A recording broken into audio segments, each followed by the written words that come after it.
A 69-year-old woman takes the courtroom by storm, refusing to pay her credit card debt and throwing out wild claims that leave everyone stunned. She says she's under duress, represents herself under maritime law, and even invokes the power and attorneys of Jesus Christ. She talks about living on Social Security and having 14 grandchildren, trying to make her case sound personal, but the judge isn't buying it. The plaintiff's attorney presents clear evidence. Billing statements, affidavits, and proof that she owes over $900 to LVNV funding. Conway, the defendant, hasn't filed any response or affidavit to dispute the charges, which is required by law. When the judge starts asking questions, things get even more tense. She denies ever having a credit card, despite the detailed records laid out before her. The judge explains that the law requires her to provide an affidavit to challenge the charges. Since she didn't, the court grants a summary judgment in favor of the plaintiff. Even after the ruling, she continues ranting about Donald Trump and claims maritime law is going bye-bye, insisting that people will need to relearn constitutional law. In the end, the video proves one thing: you can't pick and choose which laws to follow, and contracts must be honored. Counsel here for the plaintiff. Yes, Judge Hillman, Cezanne Barda. Well, you're an attorney, sir? Yes, sir. Oh, okay. All right. I couldn't tell based on the way you're dressed. Court proceedings, Mr. Barda. Yes, Your Honor. I completely apologize. There are two attorneys that handled our docket via Zoom today. Both failed to appear. I don't know why, and now I'm scrambling. I apologize. Okay. All right. Is Ruth Conway present? Yep. Okay. Good afternoon. All right. So this is plaintiff's motion for summary disposition. Ms. Conway, the plaintiff filed a request to have a judgment granted in this matter. Mr. Barda, do you wish to proceed? Yes, Your Honor. Our motion is based on MCR 2.116 C9 C10. We don't believe there's a genuine issue of material fact to move forward to trial. This is a straightforward collection matter whereby it was original creditor of Credit One Bank. LVNV purchased that, and all the chain of title and bill of sale documentation is attached to our motion. We also have billing statements showing charges made and payments made, which comports with the account stated theory in the state of Michigan. The address on those billing statement matches the same address where the proof of service went for this file. And we also have an affidavit from our client stating how much is owed at this time. Defendant not only failed to file a response to our motion for summary disposition, but also failed to file a counter affidavit, which is required by court rule. And even looking at her answer, all she states is she doesn't believe that this is her debt. I believe that plaintiff has provided proof and has established that this account was the defendant's, and I don't believe there's been there hasn't been a defense raised to be able to prevail at this time. Plaintiff respectfully requests that our motion for summary disposition be granted. Okay. All right, Ms. Conway. So I have this motion for summary disposition that was filed by the plaintiff back on December 17th. I don't have any written response that was filed by you. I see you're holding up some kind of a receipt. I don't know what that's a receipt for, but we did receive your answer to the complaint. What date is on that receipt that you're holding up, ma'am? October 29th. Okay, so I think you're referring to your answer to the complaint that you filed in this matter, which was dated, let's see, which is dated October 28th. So I'm guessing that what you're holding up is verification that you filed an answer to the complaint. However, there was a motion for summary disposition. And basically I what never the, got that. hang on, you need to listen while the court's talking, and then I'll give you an opportunity to talk afterwards. So there was a motion for summary disposition. That's a request for a judgment, and it has an affidavit attached to it, and it has bills showing that you had a Credit One credit card and that you had made certain charges. It looks like there's charges to Meyer and Mason. There's charges to the city of Mason on the credit card, Dollar Tree, and Celebration Cinema. And what the plaintiff has indicated is that that Credit One account was purchased by LVNB funding, the plaintiff in this case, and that based on the fact that you had used the credit card and you had made payments on the credit card under Michigan law, that's a cause of action for account stated, and you would have an obligation to file an affidavit indicating that those were not your charges and you did not have an account with Credit One, and you've not filed that. Is there anything you would like to tell the court, ma'am? This is the time for you to make your response. Okay, I'm making this statement. I am here under duress. I have formally put in a formal complaint to the Consumers Finance Protection Bureau. I don't know who LVNV Funding is. I have never heard of them in my entire life. This law firm has done nothing but harass me with document after document. I had 3 collection agencies approach me on this matter. I contacted the other 2, told them exactly the same thing I told this firm, but this firm has continued to harass me. I have made that formal complaint to the Consumers Finance Protection. Whether they protect me or a loaning institute is another story. I am here under duress. I live on Social Security. I will be 69 years old in the fall, and I do not have a job. I do not work. I have 14 grandchildren. I'm a mother of 5, and 2 of them are veterans of the United States military. I help with my 14 grandchildren. So I don't have a job. I will collect Social Security. Okay, let me ask you this. Did you have a credit card at Credit One? I do not ever recall having a credit card from any place. I would never have a credit card with a small amount of credit. In my past, whenever I had credit, it was a decent amount of money that I had on a credit card balance that I was allowed to borrow. I don't know. You tell me why I get a phone call every other day of somebody trying to sell me. No, I'm not going to tell you. No, I'm finished. I want to speak. Wow. That I get a phone call every other day.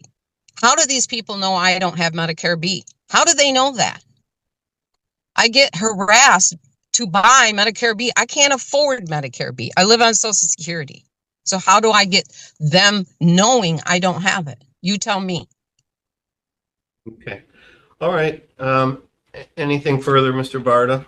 No, I would ask for our motion to be granted at this time, Your Honor. Okay.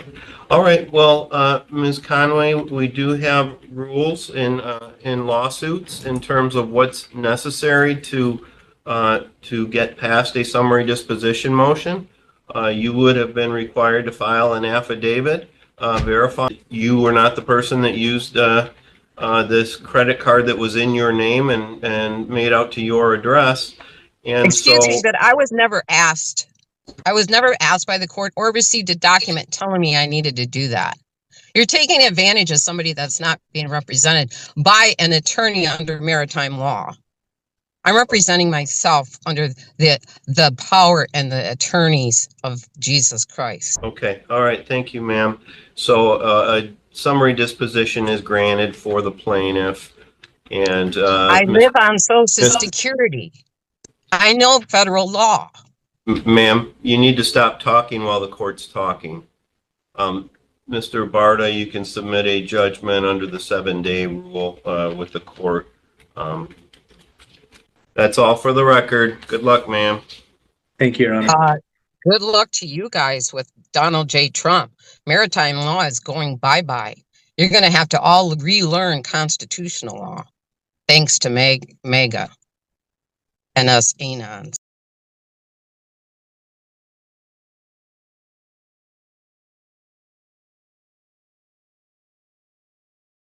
In this courtroom, a 69-year-old woman sits facing a situation that might seem simple to most people, but she approaches it with a completely different perspective. From the very beginning, she makes it clear that she does not intend to follow the usual rules. She claims she is under duress, says she represents herself under maritime law, and even invokes the power and attorneys of Jesus Christ. She talks about living on Social Security, mentions her 14 grandchildren, and speaks as though these personal circumstances somehow exempt her from the legal obligations that the court is there to enforce. The courtroom is quiet as the judge listens carefully, giving her the floor, but it's obvious from the start that this will not be a normal hearing. The plaintiff's attorney presents a very straightforward argument. He explains that this case is simply about unpaid credit card debt, nothing more, nothing less. He shows the court billing statements, affidavits, and a chain of title proving that over $900 is owed to LVNV Funding, which purchased the debt from Credit One Bank. Every document is carefully presented, leaving no room for misunderstanding. The records are clear, the math is clear, and the legal process for collecting on this debt is clearly outlined. Yet, the defendant has not filed any response, no counter affidavit, and no dispute that the law requires. Her silence on these points becomes a central issue in the proceedings. As the hearing progresses, the judge begins asking pointed questions. He carefully names the credit card and lists specific charges, ensuring the defendant understands the evidence against her. She denies ever having a credit card at all, claiming she has never used one, from any place. Her denial is firm, but it directly conflicts with the detailed records the court has in front of it. Each charge, each payment, each transaction is documented, and there is no ambiguity about the debt. The judge patiently explains that to legally dispute these charges, she would need to submit an affidavit providing proof or explanation. Without that affidavit, there is no legal basis to challenge the debt. The courtroom tension rises. The defendant continues speaking, bringing up arguments that have little to do with the legal matter at hand. She talks about Donald Trump, maritime law, and even claims that people will have to relearn constitutional law. While her words are passionate, they do not change the facts on the table. The evidence is clear, and the law is clear. For anyone watching, it is a fascinating example of how personal beliefs, no matter how strongly held, interact with legal realities. The judge carefully walks through the law and explains why her arguments cannot override the evidence. He clarifies that contracts must be honored, that affidavits are required to dispute charges, and that the court's role is to ensure fairness based on legal rules, not personal interpretations of law. Despite her continued outbursts, he grants summary disposition in favor of the plaintiff, allowing the judgment to be entered. The courtroom responds with a mix of disbelief, curiosity, and quiet acknowledgement that the legal process has followed its course. Throughout the hearing, it becomes clear that the law does not bend to personal interpretation. While sovereign citizen arguments have become somewhat familiar in viral courtroom videos, this case demonstrates that evidence, procedure, and the obligations of contracts remain the guiding principles. Even when someone passionately argues that they are under duress, that they live under a different legal framework, or that they represent themselves under extraordinary powers, The law relies on documentation, evidence, and established rules. For viewer, this case is both entertaining and educational. It shows how individuals can attempt to challenge the system using unconventional claims, and it also shows how the system responds. The plaintiff's attorney remains calm, methodical, and focused, presenting facts and evidence without reacting to the drama. The judge maintains control, ensuring that the hearing follows proper legal procedure, and that the outcome is based on law rather than emotion. The defendant's refusal to acknowledge the evidence, combined with her insistence on speaking about unrelated topics, highlights the tension between personal belief and legal reality. She talks about maritime law and constitutional theory, weaving in ideas that may resonate in certain circles online, but in the courtroom, they hold no weight without supporting documentation or legal precedent. The ruling makes this abundantly clear. Personal beliefs cannot override legal obligations, and contracts cannot be ignored simply because one disagrees with them. Even after the ruling, she continues her commentary, insisting that the law is changing, that people will need to relearn constitutional principles, and that maritime law is disappearing. While her words are dramatic, they serve to illustrate the disconnect between her perception and the actual legal framework. For anyone watching, it's a striking example of the clash between ideology and reality, of how strongly someone can believe they are right while the law operates independently of personal conviction. This case also provides an important lesson about responsibility and accountability. Credit card debt, while sometimes burdensome, is a legal obligation.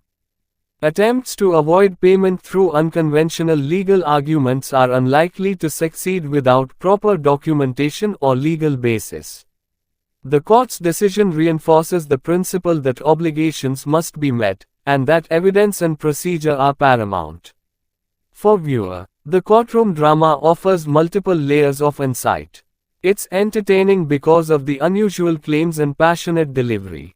It's educational because it demonstrates how the legal system functions when confronted with unconventional arguments. And it's a reminder that while anyone can speak passionately about their beliefs, the law relies on proof, procedure, and facts. In the end, this hearing is more than just a dispute over $900. It's a vivid demonstration of the collision between personal belief systems and the established legal framework. The defendant's passionate statements, the plaintiff's calm presentation of evidence, and the judge's adherence to procedure together create a powerful narrative about how law operates in the real world. It shows that in court, evidence matters, procedure matters, and claims that ignore these fundamentals are unlikely to prevail. This story will resonate with anyone who has ever watched viral courtroom videos. It's dramatic, unusual, and at times frustrating, but it's also a clear example of why courts operate the way they do, why contracts are enforceable, and why evidence cannot be ignored. For those following similar cases online, it offers both entertainment and a practical lesson about how the law interacts with personal beliefs. By the time the hearing concludes, the lesson is undeniable. No matter how convincing or heartfelt an argument may seem, the law relies on facts, evidence, and process. Attempts to circumvent the system through unconventional claims or personal ideology will not succeed without proper legal grounding. Contracts, affidavits, and documented evidence remain the backbone of legal accountability. Even as the defendant continues to express her beliefs, the judgment stands. The court has spoken, and the principles of law have prevailed.